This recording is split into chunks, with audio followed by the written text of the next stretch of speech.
టెక్నాలజీలో విప్లవాత్మక మార్పులు తేవాలని కాంగ్రెస్ సర్కార్ భావిస్తోందా?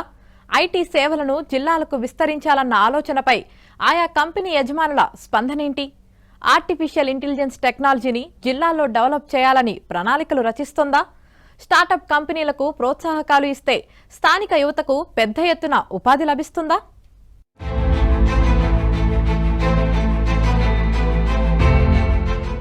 ఐటీ కంపెనీలు అంటే హైదరాబాద్, బెంగళూరు, చెన్నై లాంటి మహానగరాల్లోనే ఉంటాయన్న భావన మొన్నటి వరకు ఉండేది.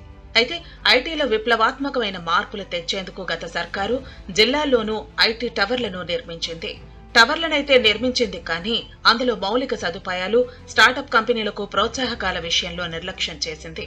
దీంతో జిల్లాలోని ఐటీ టవర్లకు ప్రముఖ కంపెనీలు రాలేదు. యువత కూడా పెద్దగా ఇంట్రెస్ట్ చూపలేదు. ప్రస్తుతం అధికారంలో ఉన్న కాంగ్రెస్ సర్కార్ జిల్లాలకు పెద్ద ఎత్తున ఐటీ సేవలను విస్తరించాలని భావిస్తోంది. ఇటీవల ఐటీ శాఖ మంత్రి శ్రీధర్ బాబు చేసిన వ్యాఖ్యలతో సాఫ్ట్వేర్ కంపెనీల్లో హర్షం వ్యక్తమవుతోంది. ఐటీ పార్కులు, స్టార్టప్ కంపెనీలు జిల్లాలకు వెళతాయంటే మౌలిక సదుపాయాలు కల్పిస్తామని, కోరినన్ని రాయితీలు ఇస్తామని మంత్రి శ్రీధర్ బాబు చెప్పారు. ద్వితీయ, తృతీయ శ్రేణి నగరాలకు ఐటీ విస్తరణ చేసేందుకు ప్రణాళికలు రూపొందిస్తున్నామని చెప్పడంతో స్థానిక యువత సైతం హర్షం వ్యక్తం చేస్తోంది. గత ప్రభుత్వం 2400 మందికి ఉపాధి కల్పించేందుకు కరీంనగర్లో ఐటీ టవర్ నిర్మించింది. టవర్ ప్రారంభానికి ముందే 16 ఐటీ కంపెనీలు తమ కార్యకలాపాల నిర్వహణకు ఎంఓయూలు కుదుర్చుకున్నాయి. ఆ సమయంలో కరోనా రావడంతో కొన్ని కంపెనీలు తప్పుకున్నాయి. దీంతో ఐటీ టవర్ నిర్మాణ లక్ష్యం అనుకున్నంతగా ముందుకు సాగలేదు. అయితే కాంగ్రెస్ సర్కారు జిల్లాల్లో ఉన్న ఐటీ టవర్లలో మౌలిక సదుపాయాలు కల్పించి సేవలను విస్తరించాలని భావిస్తోంది. కాంగ్రెస్ సర్కారు తీసుకున్న నిర్ణయం చాలా మంచిదని, స్టార్టప్ కంపెనీలకు ఎంతో మేలు జరుగుతుందని ఆస్పెక్ట్ సైట్ ఎండీ శ్రీనివాస్ హర్షం వ్యక్తం చేశారు. కరీంనగర్ ప్రశాంతమైన నగరమని, ఎలాంటి పొల్యూషన్ కూడా ఉండదని, ఇలాంటి అవకాశాన్ని ఏ కంపెనీ కూడా వదులుకోవద్దని ఆయన సూచించారు. కరీంనగర్లో చాలా ప్లస్ ఉంది ఇక్కడ. ఎందుకంటే మంచి వాతావరణం కానీ, పక్కనే డ్యాము, ఆహ్లాదకరమైన మంచి ఇక్కడ వాకింగ్ స్పాట్స్ కానీ ప్రతిదీ బాగున్నాయి. ఇక్కడ ప్రతి ఒక్కరు కానీ ఇట్లాంటి మంచి ఫెసిలిటీస్ను వదిలిపెట్టుకోవద్దు. నా కంపెనీ అయితే ఆస్పెక్ట్ సైట్స్ అండి. నాది మెయిన్ బ్రాంచ్ యూఎస్లో ఉంది. సో నేను కరీంనగర్లో నేను ఏఐ ఆర్టిఫిషియల్ ఇంటెలిజెన్స్లో సిఎక్స్ ఫ్యూజన్ అని ఒక ఓన్ ప్రోడక్ట్ డెవలప్ చేసి ఉంది ఇక్కడ. ఇంత చిన్న కరీంనగర్లో ఏఐ బేస్డ్ ఒక ప్రోడక్ట్ డెవలప్ చేసామనే విషయం ప్రపంచానికి ఇంకా ఎవరికి తెలియదు.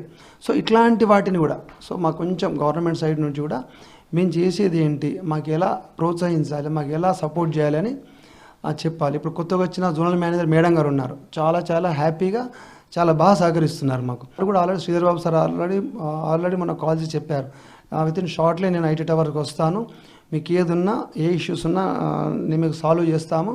అండ్ ఎంఎన్సీ కంపెనీలు కూడా తీసుకురావడానికి ప్రయత్నం చేస్తున్నాను. షార్ట్ టైంలో నేను ఐటీ టవర్ని విజిట్ చేసి ఏదున్నా ప్రాబ్లం సాల్వ్ చేస్తానని చెప్పారు సార్. కరీంనగర్ జిల్లాలో వివిధ ఇంజనీరింగ్ కాలేజీల్లో విద్యను అభ్యసించి ప్రతి ఏటా 3000 మందికి పైగా డిగ్రీ పట్టాలు పొందుతున్నారు. దీంతో వారందరికీ స్థానికంగానే నైపుణ్య శిక్షణ ఇప్పించి ఇక్కడే ఉపాధి కల్పించేలా ప్రణాళికలు రూపొందిస్తున్నారు. క్యాంపస్ ప్లేస్మెంట్లో జిల్లాకు మొదటి ప్రాధాన్యత ఇవ్వాలని భావిస్తున్నారు. హైదరాబాద్, బెంగళూరు, చెన్నై లాంటి మహానగరాల్లో ₹1,00,000 జీతం వచ్చినా అక్కడ లివింగ్ కాస్ట్ ఎక్కువ కాబట్టి పెద్దగా లాభం ఉండదు. అదే స్థానికంగా ఉండే ఐటీ కంపెనీల్లోనే ఉద్యోగం చేస్తే డబ్బు ఖర్చు అంతగా ఉండదు. ఒకప్పుడు ఐటీ అంటే మహానగరాలే గుర్తుకొచ్చావని, ఇప్పుడు కరెంట్, ఇంటర్నెట్ ఎక్కడ ఉంటే అక్కడే కొత్త స్టార్టప్ తయారు చేసుకోవచ్చని ఆస్పెక్ట్ సైట్ ఎండీ శ్రీనివాస్ చెప్తున్నారు. సో ఇప్పటికైతే స్టార్టప్ కంపెనీస్ ఒక 10 రన్ అవుతున్నాయి. సో దీంతో పాటుగా కొన్ని ఎంఎన్సీ కంపెనీలు శ్రీధర్ బాబు సార్ ఆల్రెడీ మాటిచ్చారు, పెద్ద కంపెనీలు కూడా తీసుకొస్తాము. ఇక్కడ ఉన్న కాలేజెస్లో వాళ్ళకు వాళ్ళ దగ్గరికి వెళ్ళేసి డ్రైవ్ నిర్వహించేసి ప్లేస్మెంట్ చేపిద్దామని చెప్పారు. ఇప్పుడు ఐటీ అంటే 1947 టైప్ కాదు ఇక్కడ. సో ఓన్లీ పవర్ ఉండి ఇంటర్నెట్ ఉంటే చాలు, ఎక్కడున్నా అంతే. ఇప్పుడు ఇక్కడ కరీంనగర్ ఉంది. ఇప్పుడు ఇక్కడ నా కంపెనీలోనే ఇక్కడ ఆస్పెక్ట్ సైట్స్లోనే నేను టాప్ శాలరీ ఒక 85,000 ఇస్తాను మంత్లీ. టాప్ శాలరీ లీస్ట్ 30,000 ఇస్తున్నాను. సో ఇదే శాలరీ బెంగళూరులో చూసుకుంటే 1,50,000 ఉంటుంది. సో ఇక్కడ వేరియేషన్ ఏంటి, అక్కడ రెంట్ ఎక్కువ, అక్కడ లివింగ్ కాస్ట్ ఎక్కువ ఉండడము, అక్కడ అన్ని ప్రతిదీ రేటే. ఇక్కడ కరీంనగర్లో టాస్క్ కూడా ఉంది. టాస్క్లో అన్ని విధాలుగా Java, Python, machine learning, data science, AI, artificial intelligence, దానిపైన ట్రైనింగ్స్, ఫ్యాకల్టీ కూడా, దానికి సంబంధించిన ఫ్యాకల్టీస్ కూడా ఆల్రెడీ ఉంచారు ఇక్కడ. చాలామంది పిల్లలకి ఇంకా సరిగ్గా తెలియకపోవచ్చు, బట్ మీ ద్వారానైనా పిల్లలకు తెలిసి వాళ్ళకి కావాల్సిన ట్రైనింగ్ అనేది తీసుకోవచ్చు వాళ్ళు. గత ప్రభుత్వంలాగా నిర్లక్ష్యం చేయకుండా జిల్లాల్లో ఐటీ కంపెనీ అభివృద్ధి విషయంలో వెంటనే నిర్ణయం తీసుకోవాలని విజ్ఞప్తి చేస్తున్నారు. జిల్లాలకు ఐటీ సేవలను విస్తరించాలని కాంగ్రెస్ ప్రభుత్వం భావిస్తోంది.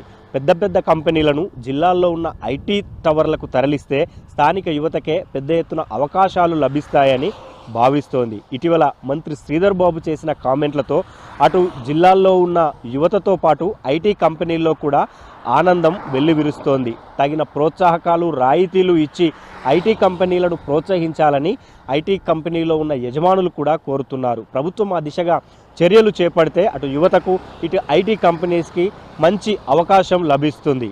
మరి ప్రభుత్వం ఎప్పటిలోగా ఈ ఐటీకి సంబంధించిన నిర్ణయాలను తీసుకుంటుందో చూడాలి. వీడియో జర్నలిస్ట్ సంపత్తో శ్రీనివాస్, ఏబిఎన్ ఆంధ్రజ్యోతి, కరీంనగర్ నుంచి.